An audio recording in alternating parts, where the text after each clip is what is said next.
Student, in this video you are going to see about PPC, production possibility curve. It also called PPF, that is production possibility frontier. Now you can see the table here. This is a table which shows you the good X, good Y. A person A, B, C, 4 producers are there who are going to produce something. Good X, good Y. You can take the example of wheat, or you can take example of rice. यदि हम ये set तैयार करते हैं, ये table form करते हैं, इस टेबल को PP सेट या प्रोडक्शन पॉसिबिलिटी शेड्यूल कहा जाता है. इस टेबल को प्रोडक्शन पॉसिबिलिटी सेट या प्रोडक्शन पॉसिबिलिटी शेड्यूल कहा जाता है. तुम्हारे पास एक लिमिटेड मीन है. Mean means, you know the meaning of mean. Mean यानी मनी. ये तुम्हारे पास स्केयर है, लिमिटेड है, अनलिमिटेड नहीं है, लिमिटेड है.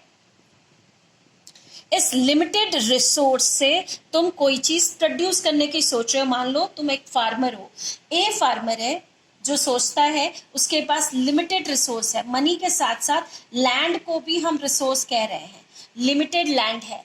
इस लैंड पर वो प्रोडक्शन करने की सोचता है. तो फार्मर ए सोचता है अपनी मनी और लैंड को यूज करके वो ए गुड व्हीट यानी व्हीट का प्रोडक्शन वो 100% करेगा, जबकि राइस का प्रोडक्शन वो नहीं करेगा.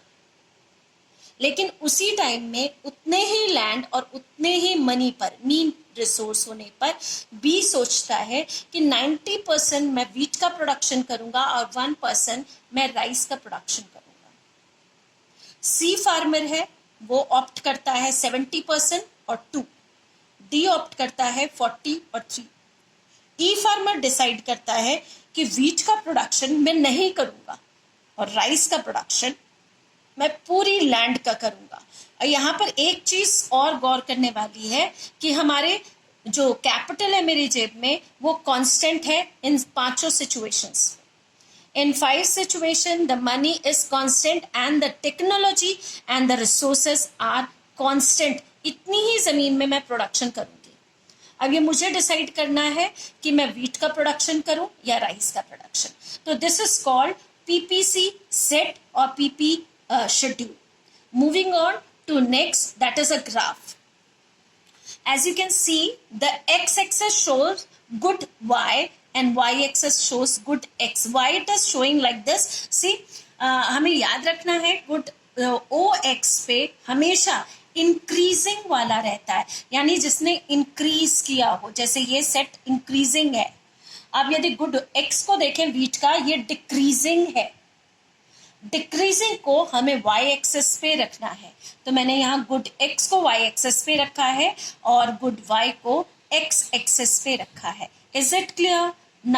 Now this is my imaginary. I have drawn this graph with imaginary and free hand. यदि ए जो है वो डिसाइड करता है कि ए का प्रोडक्शन करेगा, वाई प्रोडक्ट का प्रोडक्शन नहीं करेगा, तो उसका डॉट यहाँ आया. बी ने डिसाइड किया कि वो 90 और 1 करेगा, तो जब 91 पे जाते हैं तो हम ये पाते हैं. अब नेक्स्ट 72 है तो ये 70 और 2, 40 और ये है तो ये 40 और ये. इसे हम 1, 2, 3, 4 का नाम दे सकते हैं. अब हम यहाँ क्या देखते हैं, यदि मुझे ए बी का प्रोडक्शन करना है और सी वाले से देखें तो थोड़ा सेक्रीफाइस, यदि वो इतना सेक्रीफाइस करेगा तभी वो इतना ज्यादा प्रोड्यूस कर पाएगा. हर बार यदि वो डिक्रीज करता है तभी वो प्रोडक्शन को इंक्रीज कर पाता है.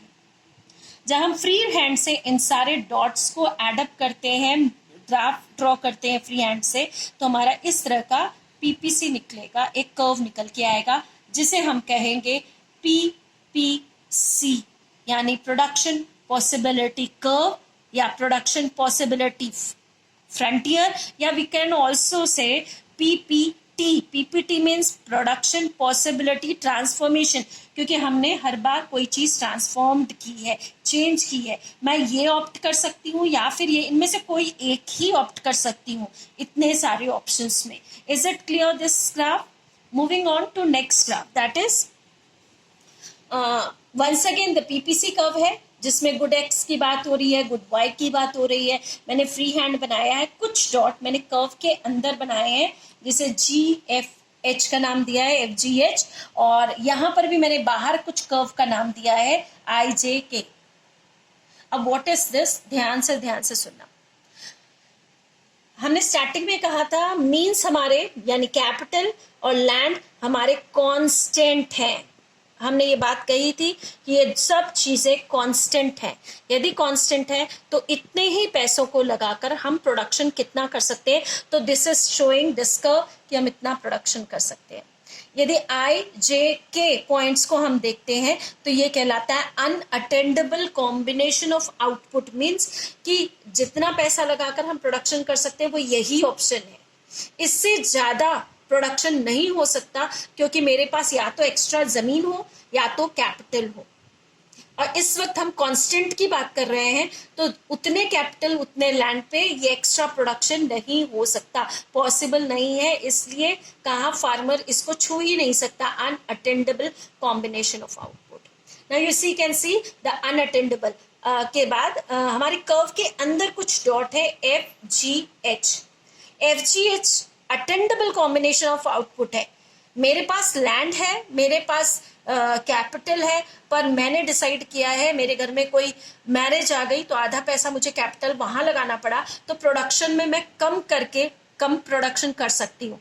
यानी ये पॉसिबिलिटीज है कि यदि पैसा या लैंड मेरा किसी और काम में यूज हो रहा है, हो सकता है लैंड की फर्टिलिटी को मेंटेन करने के लिए एक सीजन मैंने प्रोडक्शन नहीं किया, तो कम प्रोडक्शन होने की गुंजाइश है उतने ही लैंड उतने ही कैपिटल पे. तो these points are called attainable combination of output and these points are called unattainable combination of output.